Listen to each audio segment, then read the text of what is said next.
Assalamualaikum warahmatullahi wabarakatuh. Saya di sini ingin mempresentasikan tentang pendekatan pengolahan informasi bab 8. Perkenalkan, nama kelompok kami 8 Matasari, NIM A3 20210113, dan saya sendiri Nadiatul Hasana A3 20210111.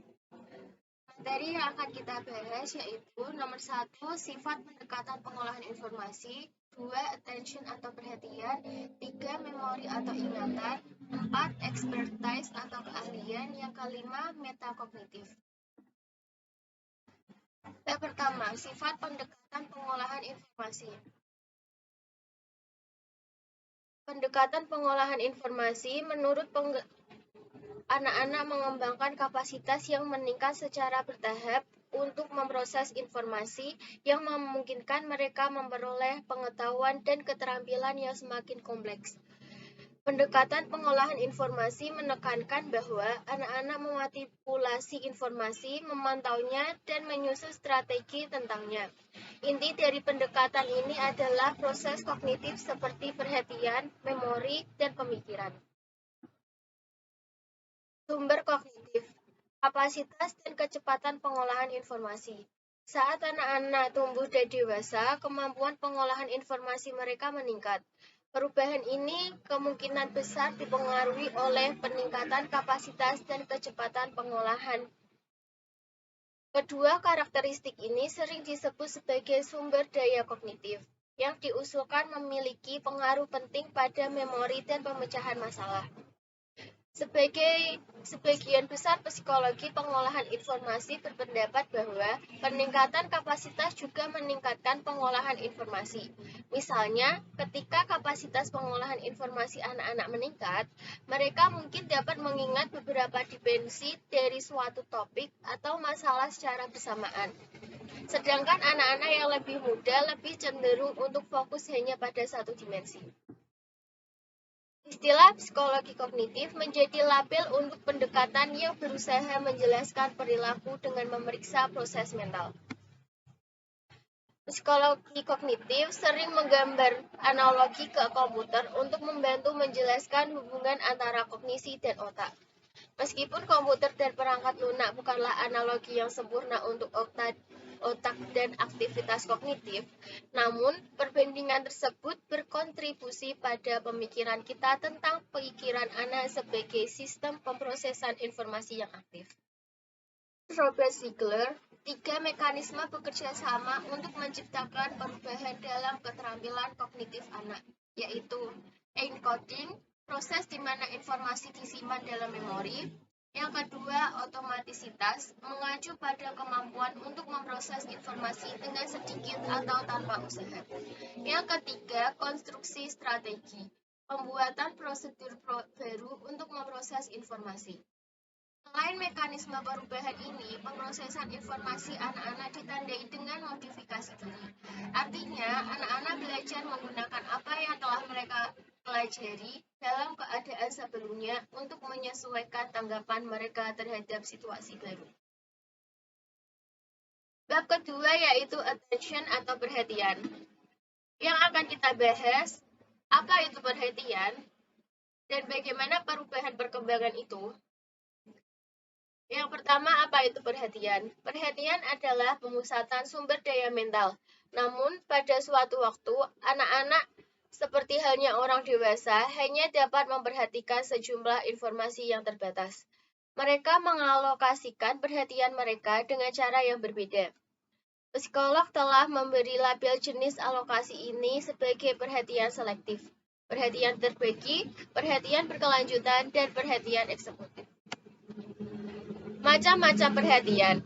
Yang pertama adalah perhatian selektif. Perhatian selektif berfokus pada aspek tertentu dari pengalaman yang relevan, sementara mengabaikan orang lain yang tidak relevan. Berfokus pada suatu suara di antara banyak suara di ruangan yang ramai atau restoran yang bising adalah contoh perhatian selektif. Yang kedua adalah perhatian terbagi. Perhatian yang terbagi melibatkan konsentrasi lebih dari satu aktivitas pada waktu yang sama. Jika Anda mendengarkan musik saat Anda membaca materi ini, Anda terlibat dalam perhatian yang terbagi. Yang ketiga adalah perhatian berkelanjutan. Perhatian yang berkelanjutan adalah kemampuan untuk mempertahankan perhatian selama periode waktu yang lama. Perhatian yang berkelanjutan juga disebut kewaspadaan. Sebuah studi baru-baru ini menemukan bahwa perhatian berkelanjutan pada anak-anak prasekolah dikaitkan dengan kemungkinan yang lebih besar untuk menyelesaikan kuliah pada usia 25 tahun. Yang terakhir adalah perhatian eksekutif. Perhatian eksekutif melibatkan tindakan perencanaan, mengalokasikan perhatian pada tujuan, mendeteksi dan mengompensasi kesalahan, memantau kemajuan tugas, dan menangani keadaan baru atau sulit. Contoh perhatian eksekutif adalah secara efektif menyebarkan perhatian untuk melaksanakan tugas-tugas kognitif yang disebutkan di atas saat menulis makalah 10 halaman untuk kursus sejarah. Yang kedua adalah perubahan perkembangan. Beberapa perubahan penting dalam perhatian terjadi selama masa kanak-kanak. Lamanya waktu anak-anak dapat memperhatikan meningkat seiring bertambahnya usia. Sebagai contoh, sebuah penelitian terhadap lebih dari 1.000 anak mengungkapkan bahwa kemampuan mereka untuk mempertahankan perhatian mereka pada usia 54 bulan atau sama dengan 4,5 tahun terkait dengan kesiapan sekolah mereka yang termasuk prestasi dan keterampilan bahasa. Perubahan ini mencerminkan pergeseran ke kontrol kognitif perhatian sehingga anak-anak bertindak kurang impulsif dan lebih banyak mencerminkan. Di bawah ini adalah tanggapan para guru dalam membantu siswa memusatkan perhatian di kelas. Anak usia dini. Anak-anak yang sangat kecil baru saja mengembangkan rentang perhatian mereka. Untuk membantu mereka, kami sering menggunakan lagu atau instrumen untuk transisi dari waktu bermain ke waktu kerja. Ketika materi diperkenalkan, kami memanggil nama anak-anak dan mengajukan pertanyaan, sehingga melibatkan mereka dengan item yang baru diperkenalkan. Selama waktu cerita, kami menggunakan gerakan fisik yang berlebihan dan mengambil suara karakter dalam buku untuk membuat anak-anak termotivasi dan mendengarkan. Dari Valerie Gurham, Kindergarten Speech. Yang berikutnya adalah sekolah dasar kelas kecil sampai 5. Salah satu strategi yang saya gunakan untuk membuat siswa kelas 4 saya tetap fokus adalah dengan mengambil peran. Misalnya, ketika saya membaca Bube, Pangeran Koboi, saya mengenakan topi koboi dan membuat aksen. Saya juga menemukan bahwa pepatah, Anda akan melihat ini di pekerjaan rumah Anda malam ini. Dan ini akan menjadi ujian Anda. Juga menarik perhatian mereka. Dari Sean Shepard, Sekolah Dasar Celinton. Yang berikutnya adalah middle school kelas 6-8. Siswa saya terutama tetap fokus ketika saya membiarkan mereka mengajar satu sama lain, yaitu saya membiarkan mereka bergiliran berperan sebagai guru. Dari Kasimas, Edison Middle School. Yang berikutnya adalah high school kelas 9-12. Siswa SMA tetap lebih fokus ketika mereka tahu bagaimana peristiwa dan informasi yang disajikan di kelas berhubungan dengan kehidupan mereka sendiri. Misalnya, topik penyakit bawaan makanan membosankan bagi sebagian besar siswa saya. Tetapi ketika saya memberitahu mereka tentang bagaimana saya keracunan salmonella dari sepiring salad ayam di restoran lokal, dan penderitaan hebat yang saya alami selama berhari-hari, mereka semakin penasaran dengan topik salmonella, penyebab, pencegahan, dan gejalanya. Dari Sandy Swanson, Menomonee Falls High School. Yang ketiga yaitu memori atau ingatan. Yang akan kita bahas yaitu apa itu ingatan, penyimpanan, encoding, serta pengambilan dan melupakan. Yang pertama, apa itu memori? Memori adalah penyimpanan informasi dari waktu ke waktu. Tanpa memori, Anda tidak akan dapat menghubungkan apa yang terjadi pada Anda kemarin dengan apa yang terjadi dalam hidup Anda hari ini. Agar memori bekerja, anak-anak harus mengambil informasi, menyimpannya, dan kemudian mengambilnya untuk tujuan tertentu. Yang kedua adalah encoding. Perhatian adalah aspek kunci dari proses encoding. Dengan memusatkan perhatian mereka, ketika anak-anak mendengarkan guru, mengerjakan pekerjaan rumah, menulis makalah, membaca buku, menonton film, mendengarkan musik, atau berbicara dengan teman, mereka dapat mengkodekan informasi ke dalam memori. Selain perhatian, pengkodean terdiri dari sejumlah proses, yaitu latihan, pengolahan mendalam, elaborasi, membangun gambar, dan organisasi. Yang pertama adalah latihan. Latihan adalah pengulangan informasi secara sadar dari waktu ke waktu untuk meningkatkan lamanya waktu informasi tetap dalam memori. Latihan tidak bekerja dengan baik untuk menyimpan informasi dalam jangka panjang karena seringkali hanya melibatkan pengulangan hafalan informasi tanpa memberikan makna apapun. Yang kedua adalah pengolahan mendalam. Setelah penemuan bahwa latihan bukanlah cara yang efisien untuk mengkodekan informasi untuk memori jangka panjang, Fergus Drive dan Robert Lockhart mengusulkan agar kita dapat memproses informasi pada berbagai tingkatan. Mereka menyatakan bahwa pemrosesan memori terjadi pada kontinum dari dangkal ke dalam, dengan pemrosesan yang lebih dalam menghasilkan memori yang lebih baik. Yang berikutnya ada elaborasi. Psikolog kognitif segera menyadari bahwa ada yang lebih baik dari kedalaman pemrosesan. Mereka menemukan bahwa ketika individu menggunakan elaborasi dalam pengkodean informasi mereka, memori mereka mendapat manfaat. Elaborasi adalah luasnya pemrosesan informasi yang terlibat dalam pengkodean. Memikirkan contoh adalah cara yang baik untuk menguraikan informasi. Yang berikutnya adalah membangun gambar. Ketika kita membangun sebuah gambar dari sesuatu, kita sedang mengelaborasi informasi. Alan Paivio mengatakan bahwa semakin detail dan khas kode gambarnya, semakin baik ingatan Anda tentang informasi tersebut. Yang berikutnya ada organisasi. Ketika Anda menyajikan informasi dengan cara terorganisir, siswa Anda lebih mungkin untuk mengingatnya. Yang berikutnya akan dilanjutkan oleh Dila. 3. Memori atau penyimpanan. Memori ini adalah kemampuan menyimpan, mempertahankan, dan mengingat kejadian masa lalu pada otak manusia. Memori sendiri ada 3 jenis, yaitu memori sensorik, memori jangka pendek, dan memori jangka panjang. Yang pertama, memori sensorik. Memori yang menyimpan informasi dalam sekejap. Memori ini tetap tersedia selama beberapa ratus milidetik untuk dianalisis dan diteliti sehingga dapat digunakan untuk pengolahan informasi selanjutnya yang akan menentukan apakah informasi akan diproses atau dilupakan. Kemudian, yang kedua, memori jangka pendek. Memori ini yang mengingat tentang fakta, kata, bilangan, huruf, atau informasi kecil lainnya yang bertahan selama beberapa detik sampai 1 menit atau lebih pada suatu waktu. Kecuali jika dilatih atau diolah lebih lanjut dapat dipertahankan lebih lama lagi. Atau memori jangka pendek dapat diartikan bahwa suatu sistem memori yang digunakan untuk menyimpan dan memproses informasi yang sedang dipikirkan seseorang. Contohnya, ketika seseorang ingin mengingat nomor telepon dalam jangka waktu yang singkat dari buku telepon. Hal tersebut melibatkan tentang memori karena jumlah digit yang dapat dilaporkan kembali oleh individu tanpa kesalahan.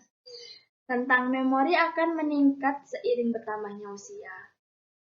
Alan Bedley tahun 2000 sampai 2007 mengusulkan bahwa memori kerja adalah sistem 3 bagian yang menyimpan informasi sementara ketika orang melakukan tugas-tugas.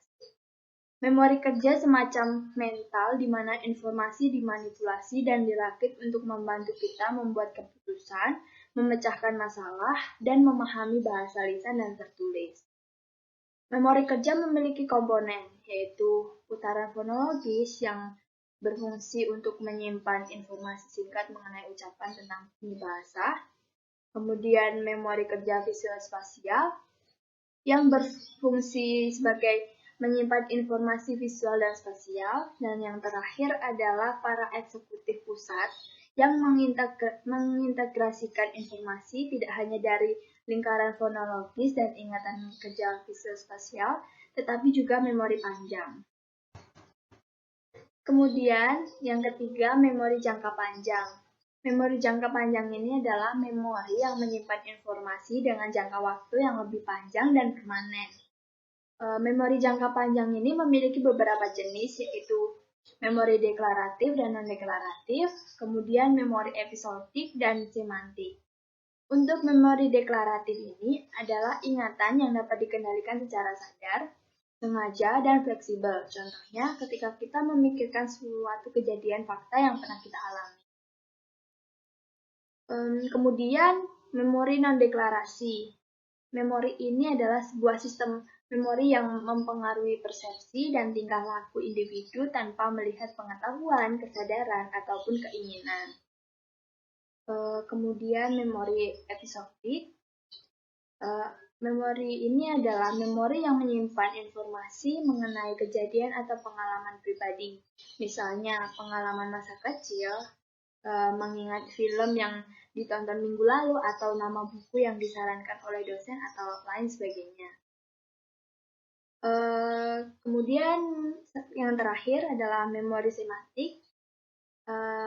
Memori ini adalah memori yang mengingat mengenai pengetahuan, misalnya kata-kata, fakta-fakta. Selanjutnya adalah teori yang menggambarkan informasi dalam memori, yaitu ada 3. Yang pertama teori skema, yang kedua skrip, yang ketiga teori jejak kabur. Yang pertama adalah teori skema. Teori ini menyatakan bahwa ketika kita merekonstruksikan informasi, kita mencocokkannya dengan informasi yang sudah ada dalam pikiran kita. Teori ini juga menjelaskan bagaimana informasi dalam memori diatur dan terhubung. Singkatnya, dalam teori skema akurat memprediksi bahwa orang tidak selalu menyimpan dan mengambil bit data dalam mode akurat seperti komputer. Pikiran bisa mendistorsi kejadian seperti mengodekan dan menyimpan tayangan realitas. Pipa dan Salmon tahun 2009. Yang kedua, skrip. Skema untuk sebuah kejadian. Skrip sering mengandung informasi tentang ciri fisik, orang, dan kejadian khas, jenis informasi yang membantu ketika guru dan siswa perlu mencari tahu apa yang terjadi di sekitar mereka. Yang terakhir adalah teori jejak kabur. Ketika individu mengodekan informasi, maka ada 2 jenis representasi memori, yaitu yang pertama, jejak memori verbatim yang terdiri atas rincian yang tepat. Yang kedua adalah jejak kabur atau inti, yang merupakan ide sentral dari informasi. Brainerd dan lain, tahun 2006, Reina dan Rivers, tahun 2008. Selanjutnya yang keempat, pengambilan dan melupakan. Untuk pengambilan adalah ketika mencari dan menemukan informasi yang relevan. Faktor yang mempengaruhi pengambilan adalah sifat isyarat yang digunakan seseorang untuk membangkitkan memori mereka. Goma tahun 2008. Pertimbangan lain dalam memahami pengambilan adalah prinsip kekhususan pengodean, bahwa asosiasi yang terbentuk pada saat pengodean atau pembelajaran cenderung menjadi isyarat pengambilan yang efektif. Semakin banyak uraian yang digunakan anak dalam pengodean informasi, semakin baik memori mereka akan informasi. Isyarat bergantung adalah kegagalan pengambilan yang disebabkan oleh kurangnya petunjuk pengambilan yang efektif. Teori ini juga konsisten dengan teori gangguan yang menyatakan bahwa kita lupa bukan karena kita benar-benar kehilangan memori dari penyimpanan, melainkan karena informasi lain menghalangi apa yang coba kita ingat. Sumber lain melupakan adalah pembusukan memori. Kemudian expertise atau keahlian. Para ahli menunjukkan memori yang sangat mengesankan di bidang keahlian mereka. B. Tahun 2015. Salah satu alasan mengapa anak-anak kurang mengingat dibandingkan orang dewasa adalah karena mereka kurang ahli dalam banyak bidang. Cara yang dapat membantu siswa belajar dan mengingat. Yang pertama adalah mendeteksi fitur dan pola yang bermakna informasi. Yang kedua, mengumpulkan lebih banyak konten pengetahuan dan mengaturnya dengan cara yang menunjukkan pemahaman tentang topik. Yang ketiga, mengambil aspek penting pengetahuan tentang dengan sedikit usaha. Yang keempat, beradaptasi pendekatan dengan situasi baru. Yang terakhir, menggunakan strategi yang efektif. Kemudian metakognisi. Apa sih itu metakognisi? Metakognisi terjadi ketika siswa sadar beradaptasi dan mengelola strategi berpikir selama mereka berpikir mengenai pemecahan masalah dan tujuan. Atau dengan mudah diartikan, memikirkan apa yang sedang dipikirkan. Kemudian metakognisi perubahan perkembangan. Yaitu yang pertama pada masa kanak-kanak. Peneliti berfokus pada metamemori anak-anak atau pengetahuan tentang cara memori bekerja. Katie Castelli dan Ryan tahun 2010. Metamemori pada usia 5 atau 6 tahun, anak-anak biasanya tahu bahwa yang familiar mudah untuk dipelajari daripada item-item asing. Di mana daftar pendek lebih mudah daripada yang panjang, pengakuan lebih mudah mengingat, dan menjadi mudah melupakan sesuatu. Ryan dan Ravel tahun 1993. Dengan cara lain, bagaimanapun, metamemori anak-anak adalah terbatas. Setiap anak memiliki teori pikiran yang mengacu pada kesadaran proses mental mereka sendiri dan proses mental orang lain. Para peneliti juga menemukan bahwa anak-anak autis mengalami kesulitan dalam mengembangkan teori pikiran, terutama dalam memahami keyakinan dan emosi orang lain. Hall tahun 2009.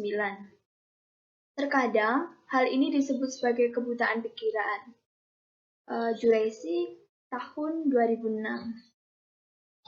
Mengenai perkembangan teori pikiran, yaitu pada usia 2-3 tahun, pada usia ini anak-anak mulai memahami 3 keadaan mental, yaitu persepsi, emosi, keinginan atau hasrat.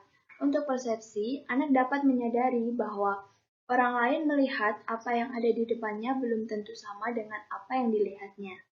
Kemudian emosi. Anak dapat membedakan antara emosi positif dan negatif. Untuk emosi positif misalnya senang, cinta, keyakinan, romansa, dan lain-lainnya. Untuk emosi negatif, ada contohnya sedih, kecewa, takut, dan lain-lain. Kemudian yang terakhir adalah keinginan atau hasrat. Anak memahami bahwa jika seseorang menginginkan sesuatu, ia akan mencoba mendapatkannya. Selanjutnya adalah usia 4-5 tahun. Pada usia ini, anak-anak dating memahami bahwa pikiran dapat mewakili objek dan peristiwa secara akurat atau tidak akurat. Selanjutnya, pertengahan dan akhir masa kanak-kanak. Pada usia ini, anak-anak bergerak dari pemahaman bahwa keyakinan dapat bersifat palsu untuk memahami keyakinan dan pikiran sebagai interpretif. Dicontohkan dalam kesadaran bahwa peristiwa yang sama dapat bersifat multitafsir. Carpedale dan Chandler tahun 1996.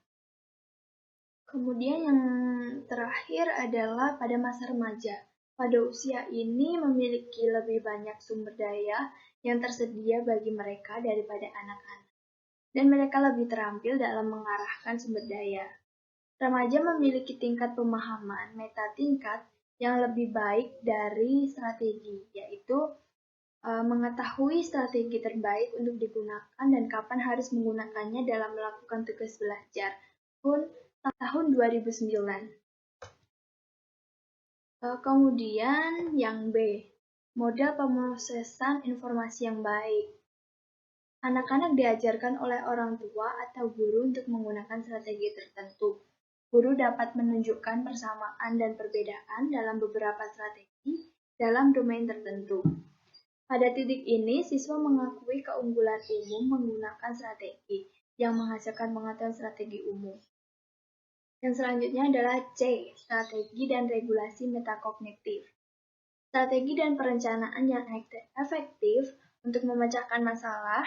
Untuk melakukan strategi efektif, mereka perlu memiliki strategi dalam memori jangka panjang. Banyaknya strategi juga tergantung pada pengetahuan sebelumnya. Kesimpulannya dari materi pendekatan pengolahan informasi adalah materi ini bertujuan untuk memberikan informasi mendalam tentang cara berpikir dan cara anak untuk mengolah sebuah informasi. Hal ini penting untuk para pengajar agar dapat diperhatikan bahwa cara anak untuk mengolah suatu informasi berbeda-beda. Oleh sebab itu, materi ini mampu memberikan informasi yang bagus untuk kelangsungan mengajar nantinya. Terima kasih.